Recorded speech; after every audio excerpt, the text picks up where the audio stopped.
لقمان رحمۃ اللہ علیہ فرماتے ہیں، جو انسان اپنی خواہشوں کی تسکین کے بجائے اپنی خواہشوں کو محدود کرتا ہے وہی کامیاب ہوتا ہے اور وہی اپنی منزل کو جلد پہنچتا ہے۔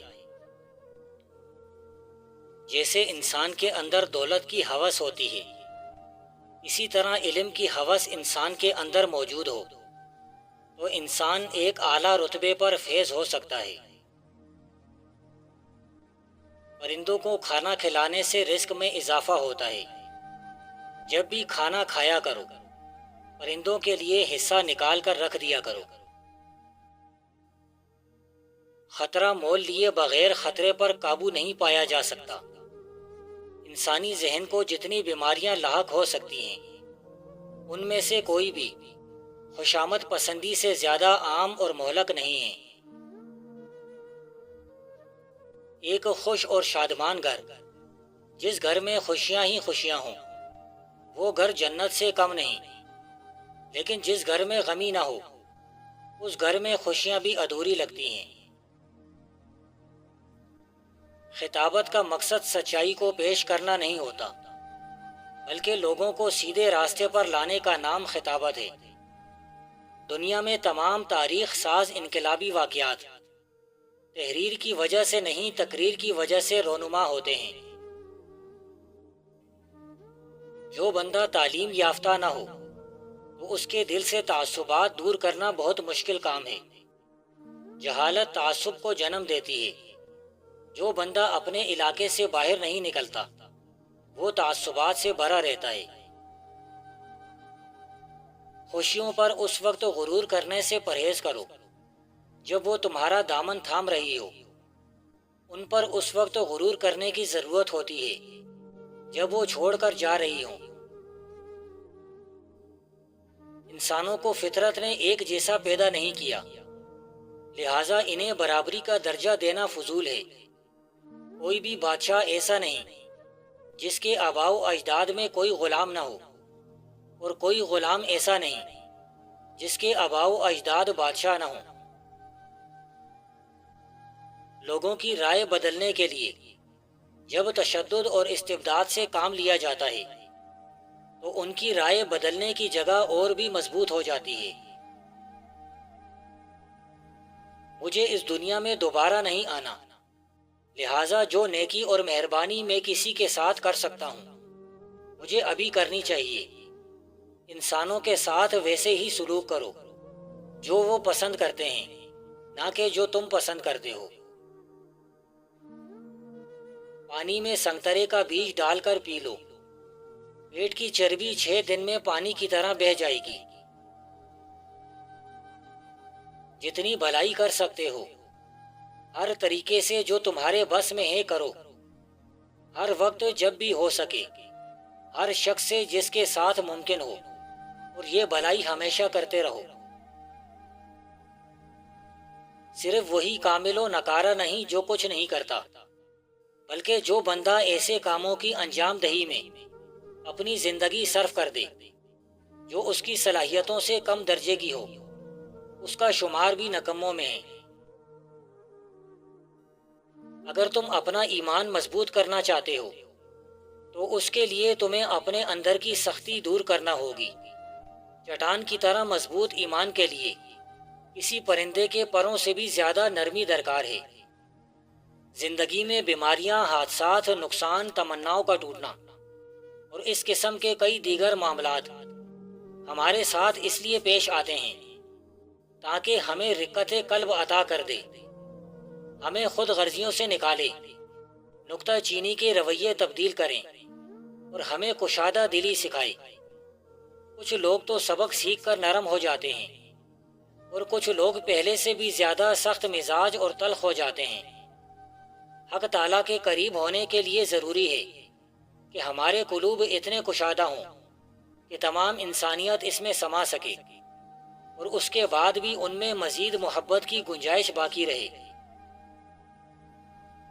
پانی جو زندگی کی بقا کا ضامن ہے، فنا کا پیغام رساں بھی بن جاتا ہے۔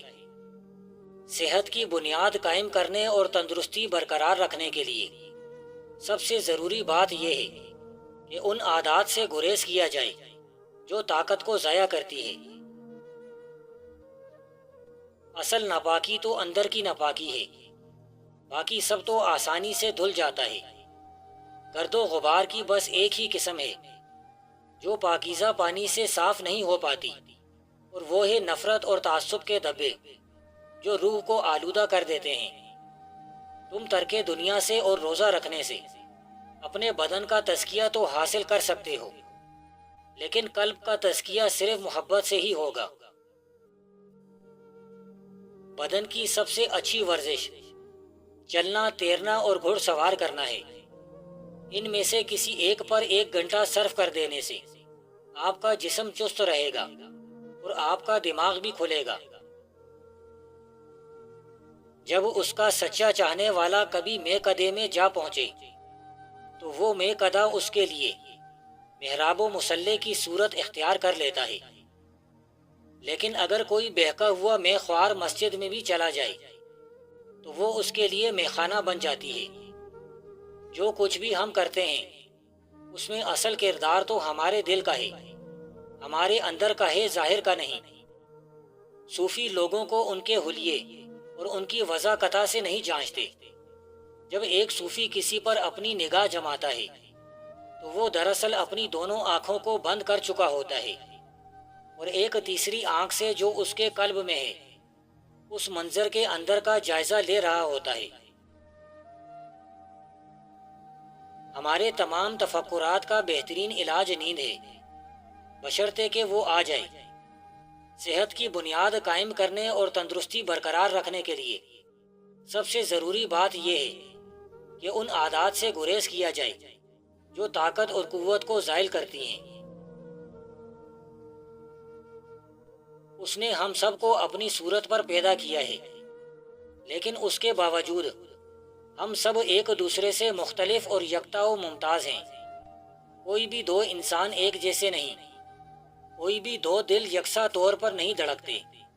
اگر وہ چاہتا تو سب لوگ ایک جیسے ہو جائیں تو وہ ان کو ایک جیسا ہی بناتا۔ چنانچہ اب ان اختلاف کی توہین اور تنقیص کرنا اور اپنے افکار کو دوسروں پر مسلط کرنے کی کوشش کرنا دراصل پروردگار عالم کو قضاء و قدر اور بلند پایہ حکمت کی توہین کے مترادف ہے۔ عادت پر قابو نہ کیا جائے تو یہ عادت جلد ضرورت کی شکل اختیار کر لیتی ہے جس کے بغیر رہنا ممکن نہیں ہوتا۔ سر تسلیم خم کرنے اور راضی برضا رہنے کا یہ مطلب نہیں کہ ہم بے عمل ہو کر عزو معطل ہو جائیں، اور نہ ہی یہ جبریت یا تعطیل ہے، بلکہ یہ تو اس کے بالکل برعکس ہے۔ اصل قوت تسلیم و رضا میں ہے، ایسی قوت جو ہمارے اندر سے پھوٹتی ہے۔ وہ لوگ جو زندگی کی حقیقت کے سامنے سر تسلیم خم کر دیتے ہیں وہ ایسے دائمی سکون اور سکنیت میں رہتے ہیں کہ اگر سارا جہان موج در موج فطروں میں مبتلا ہو جائے تب بھی اس سکون میں کوئی خلل نہیں پڑتا۔ عقل مند کے نزدیک اپنوں سے وفا کرنے والا دوستی کے اہل نہیں ہوتا۔ نیک دوست کی مثال ایسی ہے جیسے مشک بیچنے والے کی دکان۔ اس دنیا میں جہاں ہر کوئی کسی نہ کسی مقام پر پہنچنے اور کچھ نہ کچھ بننے کی جد و جہد کرتا ہے، حالانکہ یہ سب کچھ ایک دن اسے یہیں چھوڑنا ہے۔ اسی میں تم صرف اور صرف نایافت اور نیستی کو اپنا مقصد قرار دو۔ زندگی میں اتنے سبق بن جاؤ جتنا کہ صفر کا ہندسہ ہوتا ہے۔ ہم ایک برتن کی طرح ہیں، برتن پر خواہ کتنے ہی نقش و نگار کیوں نہ ہو، لیکن اس کا کارآمد ہونا صرف اس خاکی کی وجہ سے ہے جو اس کے اندر ہے۔ یہ خلا ہی اسے برتن بناتا ہے، اور یہی نایافت اور خلا ہمیں بھی درست رکھتے ہیں۔ کسی مقصد کا حصول ہمیں متحرک نہیں رکھتا، بلکہ یہی خالی پن کا شعور ہے جو ہمیں رواں دوا رکھتا ہے۔ اس دوست کا گلہ کر رہے ہو جو دھوکہ دے گیا، گلہ اپنی عقل کا کرو کہ دھوکہ دینے والے کو اپنا دوست سمجھتے رہے ہو۔ یار شاطر بار خاطر ہوتا ہے۔ خدا بہت باریک بین اور بڑا ہی کاریگر گھڑی ساز ہے، اتنا درست کہ زمین پر ہر چیز اپنے مقررہ وقت پر وقوع پذیر ہوتی ہے، نہ ایک لمحہ وقت سے پہلے اور نہ ایک لمحہ تاخیر سے۔ اور یہ عظیم گھڑی بغیر کسی استثناء کے سبھی کے لیے بالکل ٹھیک اور درست طور پر کام کرتی ہے۔ ہر ایک کے لیے محبت اور موت ایک لمحہ مقرر ہے۔ دوستی تمہیں یہ اختیار ہرگز نہیں دیتی کہ تم اپنے دلی دوستوں کو برے لفظوں سے یاد رکھو۔ اللہ کی رحمت اس بندے کے لیے نہیں ہوتی جس کے دل میں رحم نہیں ہوتا۔ پوری کی پوری کائنات ایک انسان کے اندر موجود ہے۔ تم اور تمہارے ارد گرد جو کچھ تمہیں دکھائی دیتا ہے، تمام چیزیں خواہ تمہیں پسند ہو یا ناپسند، تمام لوگ خواہ تم ان کے لیے رغبت محسوس کرتے ہو یا کراہت، یہ سب کے سب تمہارے اندر کسی نہ کسی درجے میں ملیں گے۔ چنانچہ شیطان کو باہر مت دیکھو بلکہ اپنے اندر تلاش کرو۔ شیطان کوئی ایسی غیر معمولی قوت نہیں جو تم پر باہر سے حملہ آور ہوتی ہے، بلکہ تمہارے اندر سے ابھرنے والی ایک معمولی سی آواز کا نام ہے۔ اگر تم پوری محنت اور دیانت سے کبھی اپنی ذات کے روشن اور تاریک گوشوں کو دیکھنے کے قابل ہو جاؤ تو تم پر ایک عظیم اور برتر شعور کا درجہ کھلے گا۔ جب کوئی شخص اپنے آپ کو جان لیتا ہے تو اپنے رب کو بھی جان لیتا ہے۔ اگر دولت مند ہونا چاہتے ہو تو دن میں کسی بھی وقت 100 بار بسم اللہ الرحمن الرحیم اول آخر درود شریف پڑھ لیا کرو۔ 11 دن اس وظیفے کو کر لیں، یقین مانے غیب سے رزق کے دروازے کھلیں گے اور جلد دولت مند ہو جاؤ گے۔ اپنے واسطے زمین پر مال جمع نہ کرو جہاں کیڑا زنگ خراب کرتا ہے اور جہاں چور چراتے اور نقب لگاتے ہیں، بلکہ اپنے لیے آسمان پر مال جمع کرو جہاں نہ کیڑا خراب کرتا ہے اور نہ زنگ، اور نہ وہاں چور نقب لگاتے ہیں اور نہ چراتے ہیں، کیونکہ جہاں تیرا مال ہے وہاں تیرا دل بھی لگا رہے گا۔ جن کے دل صاف ہوتے ہیں وہ کبھی کسی کی خوشامد کرنے پر راضی نہیں ہوتے۔ خراب عادتیں بھی اس طرح بڑھتی اور پھولتی ہیں جیسے چشموں سے ندی اور ندی سے دریا۔ ماضی ایک تعبیر ہے، ایک نقطہ نظر ہے، جبکہ مستقبل مایا ہے، ایک سراب ہے۔ دنیا ایک خط مستقیم کی شکل میں وقت کے دھارے میں سے نہیں گزرتی جو ماضی سے مستقبل کی طرف جا رہا ہو، بلکہ وقت ہمارے اندر سے بتدریج پھیلتے ہوئے لامتناہی قوموں کی صورت میں گزرتا ہے۔ ابدیت لامحدود وقت کو نہیں بلکہ وقت سے ماورا ہونے کا نام ہے۔ اگر تم ابدی روشنی کے حامل ہونا چاہتے ہو تو ماضی اور مستقبل کو اپنے ذہن سے نکال دو اور فقط لمحہ موجود میں باقی رہو۔ یہ لمحہ موجود ہی سب کچھ تھا اور سب کچھ ہے اور ہمیشہ رہے گا۔ چہرے کی خوبصورتی دل کی خوبصورتی سے گہری نسبت رکھتی ہے۔ دل حیات انسانی کا مرکز ہے اور یہیں سے جذبات کے پاکیزہ اور صاف شفاف دھارے پھوٹتے ہیں اور ادب و فن کے دلکش و رنگین پیکروں میں ڈھل جاتے ہیں۔ اللہ تعالیٰ اس انسان پر لعنت کرتا ہے جو زبان سے کسی کے ساتھ دوستی کا دم بھرتا ہے اور اندر سے کسی اور سے وفا کرتا ہے۔